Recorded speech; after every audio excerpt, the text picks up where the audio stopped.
আমি এইমাত্র কন্যাকুমারী এসে পৌঁছলাম। এখন আমি হোটেলে চেক ইন করবো।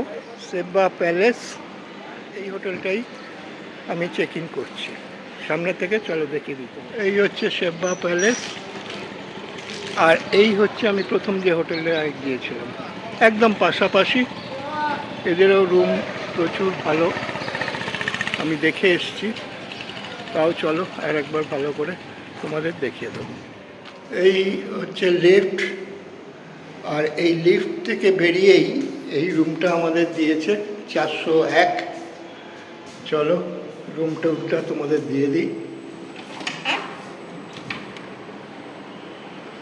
এই হচ্ছে আমাদের রুম। এখান থেকে পুরো একটা ভিউইং গ্লাস দিয়ে পুরো রুমটা কভার করা আছে। আর এই হচ্ছে টয়লেট।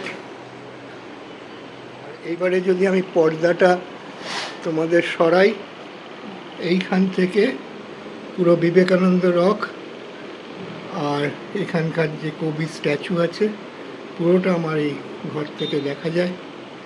আর এইখান থেকে পুরো সিটি ভিউটা, এটা আমি আরও ভালো করে তোমায় জানলা খুলে দেখিয়ে দিচ্ছি।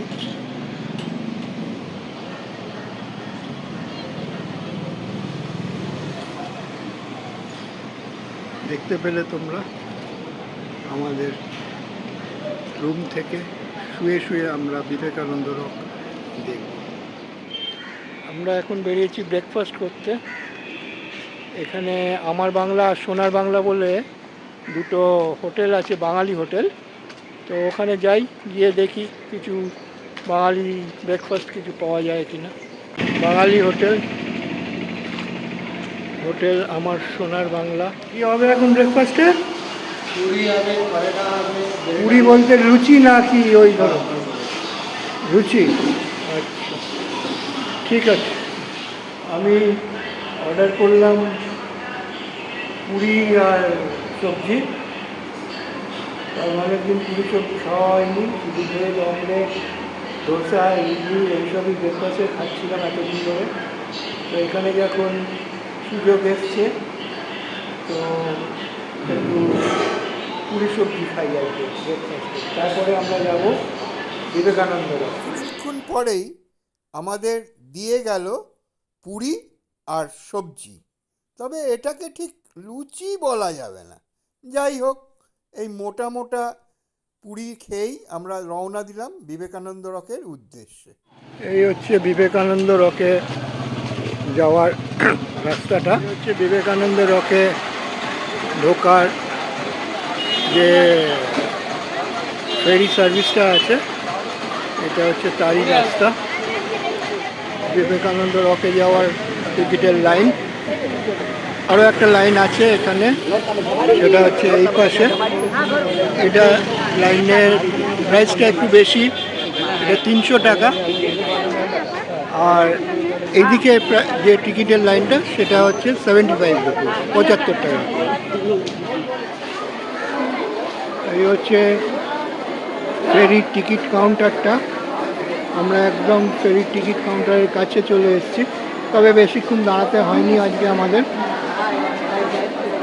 যার জন্য আমাদের আর বেশিক্ষণ ওয়েট করতে হয়। এখানে ওই এতটা লাইন, এগুলো পেরিয়ে যেতে হবে। আমরা এখন শিপে উঠছি, আর উমানি একটু এগিয়ে গেছে।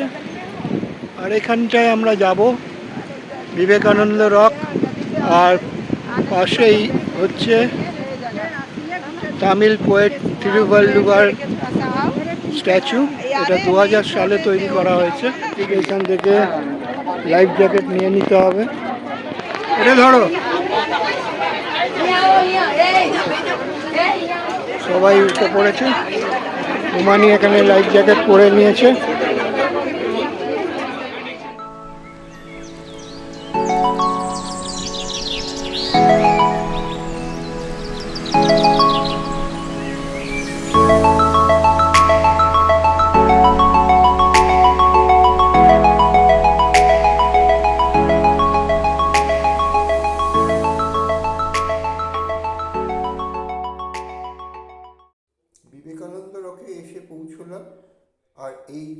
তলে জুতোটাকে রেখে দিলাম। বিবেকানন্দ রকের ওপর থেকে ওপারে কন্যাকুমারীর দৃশ্যটা এই রকমই দেখতে লাগে। আর এইটা হচ্ছে বিবেকানন্দ মেমোরিয়াল। আর এই স্তূপের ওপরেই বিবেকানন্দ এসে তপস্যা করেছিলেন, আর সেখানেই এখন গড়ে উঠেছে বিবেকানন্দ মেমোরিয়াল। আবার দেখো ওই দূরে কন্যাকুমারীর মন্দির বিবেকানন্দ রকের ওপর থেকে স্পষ্ট দেখা যায়, তবে আমার ক্যামেরায় হয়তো অত দূরে দৃশ্যটা খুব একটা স্পষ্ট নয়, তাও যতটা সম্ভব দেখানোর চেষ্টা করছি। আর এইটা যেটা দেখছো এটা তামিল কবি থিরুভাল্লুভারের স্ট্যাচু।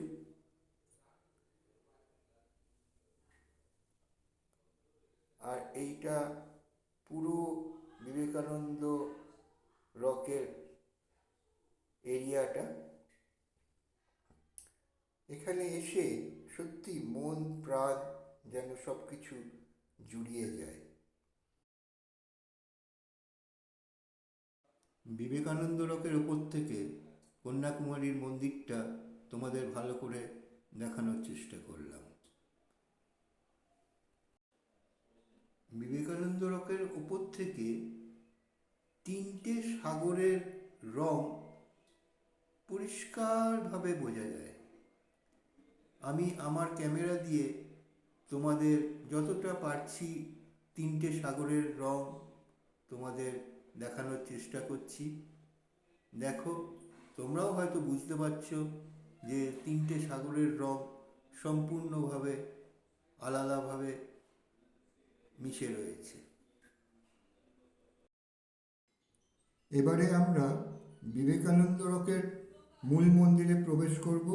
আর মূল মন্দিরে ভিডিওগ্রাফি বা ফটোগ্রাফি কোনোরকমভাবেই অ্যালাউ নয়, সেই জন্য আমার ক্যামেরাটা এখানেই বন্ধ করে দিতে হচ্ছে। আর বাইরে থেকে কিছুটা ভিউ তোমাদের দেখিয়ে দিলাম।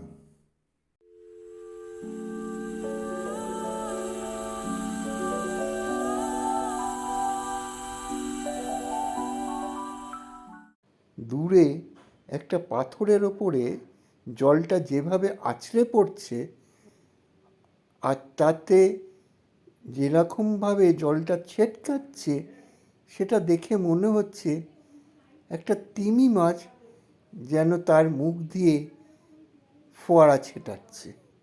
সত্যি কি অদ্ভুত দৃশ্য! চোখে দেখে আমার মনটা সত্যিই ভরে গেল। অনেক ছোটোবেলায় এসেছিলাম কন্যাকুমারীতে বাবা মার সঙ্গে, কিন্তু আজ আমার এই 50 বয়সে এসে এই দৃশ্যটা দেখে সত্যি ছোটোবেলায় এটা দেখেছিলাম কি না ঠিক ঠাওর করতে পারছি না। সত্যি অদ্ভুত দৃশ্য, মনটা ভরে গেল।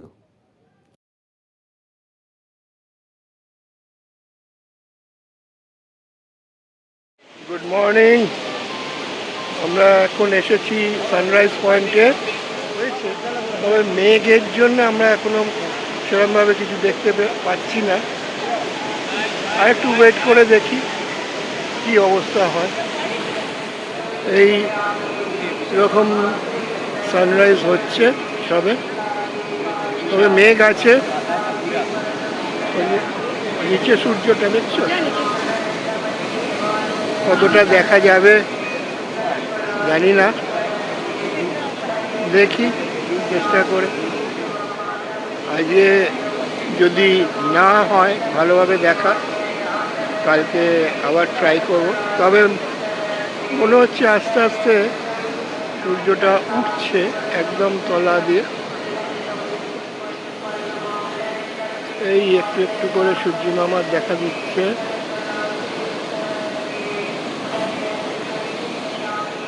আর আর সামনের দিকে এত ভিড় যে ওখানে যাওয়া খুব মুশকিল। সেই জন্য আমি এখান থেকেই সানরাইজটা দেখছি। বাহ, খুব সুন্দর সানরাইজ।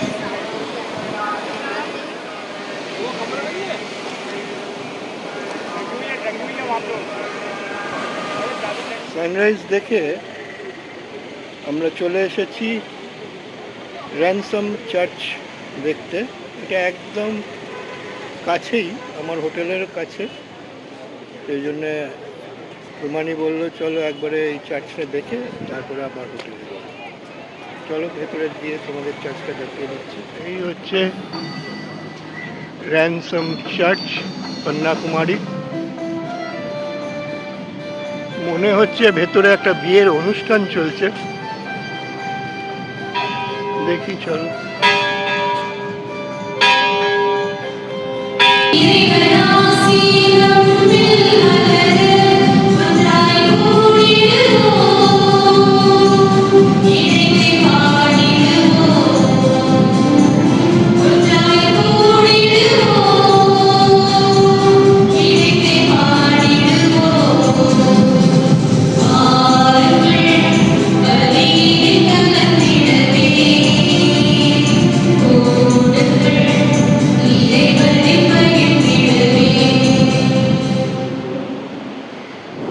আজ লোকাল সাইট সিন করতে বেরিয়েছি। তো এই একটা বাসে করে আমাদের নিয়ে এসেছে। সাইট সিনটা বেশিক্ষণ না, হাফ ডে সাইট সিন, 3টে থেকে 7:30। আর লাস্ট পয়েন্ট আমাদের দেখাবে সেটা হচ্ছে সানসেট। আর এর মধ্যে সচিন্দ্রাম টেম্পল, বালাজি টেম্পল এইগুলো থাকছে। আমরা এখন এসেছি ওয়াক্স মিউজিয়াম। এখানে বিভিন্ন মহাপুরুষ বা মহান ব্যক্তিদের স্ট্যাচু করা আছে। দেখি ভেতরে, চলো দেখি কি আছে। মনমোহন সিং, জওয়াহরলাল নেহরু, আব্দুল কালাম, ডেরেক ওবামা, এদের ফটো করা আছে।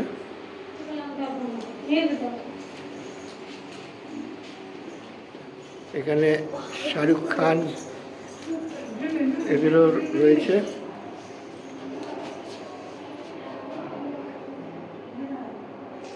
ও ডেভিড বেকহাম, ইংল্যান্ডের বিখ্যাত ফুটবল প্লেয়ার।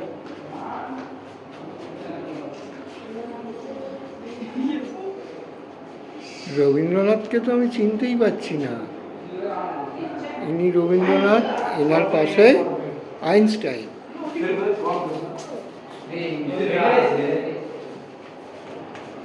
এই ওয়াক্স মিউজিয়ামের মধ্যে শুধু ওয়াক্সের স্ট্যাচু নেই, শুধু চার্লি চ্যাপলিন এদেরও সবার ছবি টবিগুলো আছে।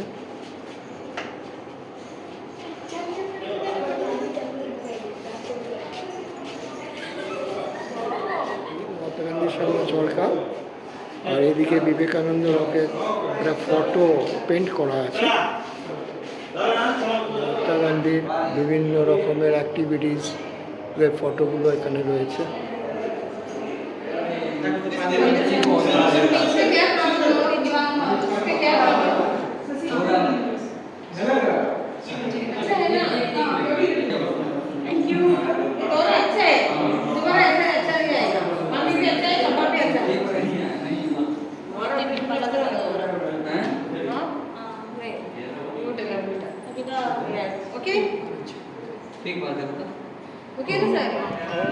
আমি এখন এসেছি বালাজি টেম্পল, কন্যাকুমারী থেকে 4 কিলোমিটার দূরে। আর চলো ভেতরে গিয়ে কি আছে দেখি। এই হচ্ছে শ্রী বালাজি টেম্পল, একদম পাশেই সমুদ্র। আর এখান দিয়ে ওপরে যাওয়ার সিঁড়ি।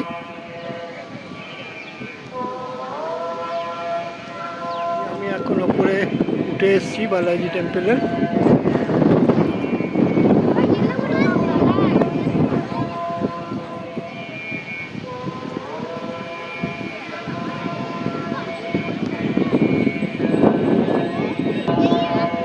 এই বালাজি টেম্পলের ওপরে এই মন্দিরটা, আর এইখান থেকে পুরো বিবেকানন্দ রকটা দেখা যায়।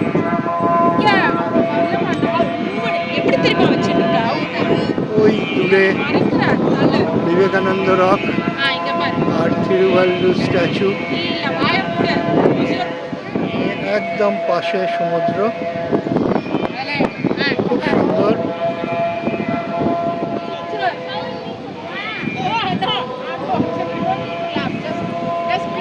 আমি এখন এসে পৌঁছেছি সুচিন্দরম টেম্পল, আর এখানে আমাদের সময় দিয়েছে আধা ঘন্টা মতন, এর মধ্যেই সব দেখে আবার ফিরে আসতে। এই হচ্ছে সুচিন্দরম টেম্পল। ভেতরে দেখি ফটোগ্রাফি করতে দেয় কিনা, যদি করতে দেয় তাহলে দেখাবো। এই হচ্ছে সুচিন্দরম টেম্পলের ভেতরটা, তবে এই অবধি ফটোগ্রাফি করতে দেবে, কিন্তু ভেতরে আর দেবে না।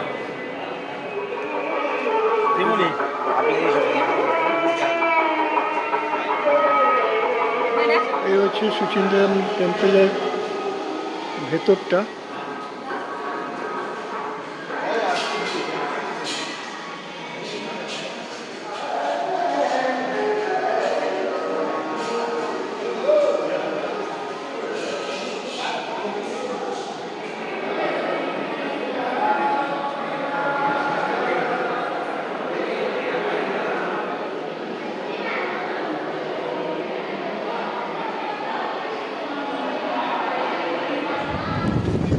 আমি এখন এসে পৌঁছেছি সানসেট পয়েন্টে, কিন্তু সানসেট দেখা হবে না, কারণ প্রচুর মেঘ আর প্রচুর বৃষ্টিও হচ্ছে। এই হচ্ছে সানসেট পয়েন্ট কন্যাকুমারীর। এইখান থেকে অপূর্ব সূর্যাস্ত দেখা যায়, কিন্তু আমার ভাগ্যে এবারে আর হলো না, প্রচণ্ড বৃষ্টি হচ্ছে আর মেঘ ভর্তি। দেখো পুরো আকাশে মেঘ ভর্তি। সকালে সানরাইজটা আমরা খুব ভালো দেখেছিলাম। আমরা এখন এসেছি রামায়ণা অ্যান্ড ভারত মাতা মন্দির।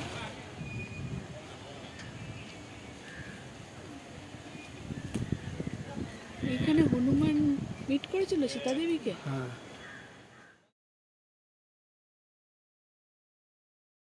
আমি এখন দাঁড়িয়ে আছি ত্রিবেণী সঙ্গম। এইখানে তিনটে সাগর এসে মিশেছে, বঙ্গোপসাগর, প্রশান্ত মহাসাগর আর ভারত মহাসাগর। এই হচ্ছে ত্রিবেণী সঙ্গম। এখানে বহু লোকে পুণ্য স্নান সেরে নিচ্ছে, আর এখানে একটা ঘাট করা আছে যেখানে নেবে পুণ্যার্থীরা স্নান করতে পারে। এবার আমি যাব গান্ধী মণ্ডপের দিকে। এই হচ্ছে গান্ধী মণ্ডপ কন্যাকুমারী। এই আমি গান্ধী মণ্ডপের ভেতরে প্রবেশ করছি।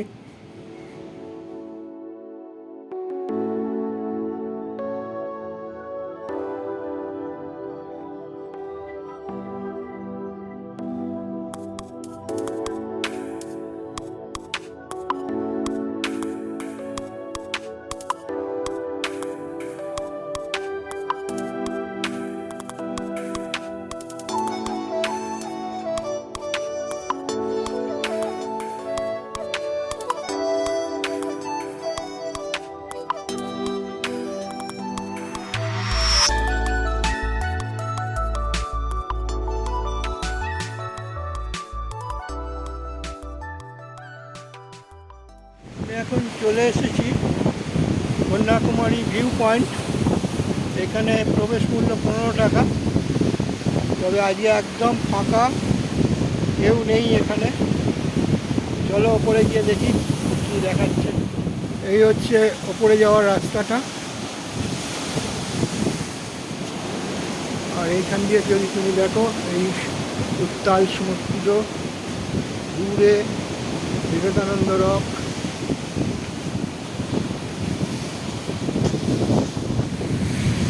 এই দেখো আমি অর্ধেকটা উঠেছি, উঠে এবারে কন্যাকুমারী পুরো বিচ রোডটা তোমাদের দেখাচ্ছি।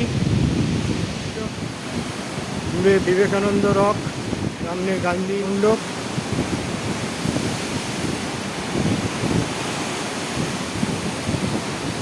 প্রায় উঠে পড়েছি একদম টপে।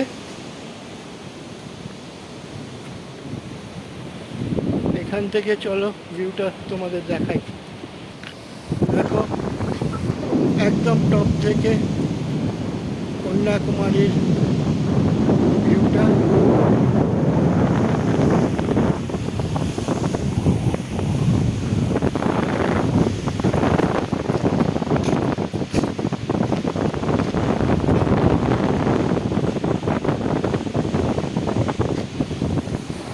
আর তিনটে বিখ্যাত জায়গা তোমাদের একসঙ্গে দেখতে পাচ্ছ।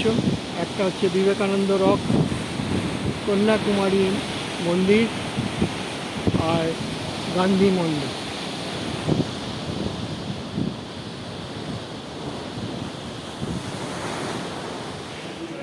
এটা হচ্ছে কন্যাকুমারী মন্দিরের প্রবেশদ্বার, কিন্তু ভেতরে কোনো ছবি তুলতে দেওয়া হয় না, সেই জন্যে আমি আর ছবি তুলে ভেতরটা দেখাতে পারলাম না।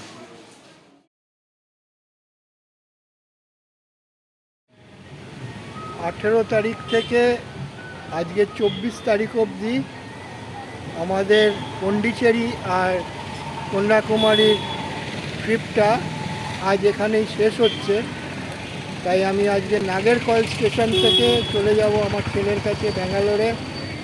তো নাগেরকয়েল স্টেশনটা কীরকম চলো দেখিয়ে দিই তোমাদের। এই হচ্ছে নাগেরকয়েল স্টেশন।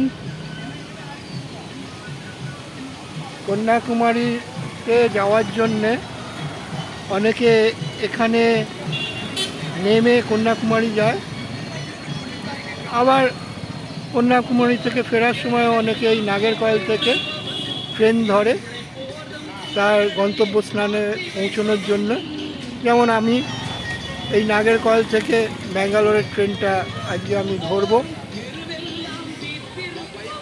তো আর আমার ট্রেন হচ্ছে 7:15 সময় 3 নম্বর প্ল্যাটফর্ম থেকে ছাড়বে। এই একটু আগে আমরা ব্যাঙ্গালোরে ছেলের কাছে এসে পৌঁছেছি। আর সকালে এত তাড়াহুড়ো ছিল যে ট্রেন থেকে নেমে ব্যাঙ্গালোর স্টেশনে কোনো ভিডিও যে করব সেরকম স্কোপ পাইনি, তাই ডাইরেক্টলি আমরা একদম ছেলের কাছে ওর ফ্ল্যাটেই চলে এসেছি। আর আজকের ভিডিওটা আমি এখানেই শেষ করছি। আর সেই সঙ্গে তোমাদের কাছে আশা রাখি যে তোমাদের ভিডিওটা ভালো লেগে থাকবে, আর যদি ভালো লাগে তাহলে লাইক, শেয়ার আর কিছু কমেন্টস করে দিও, সেটা আমারও ভালো লাগবে। চলো ব্লগটা আজকে এখানেই শেষ করলাম।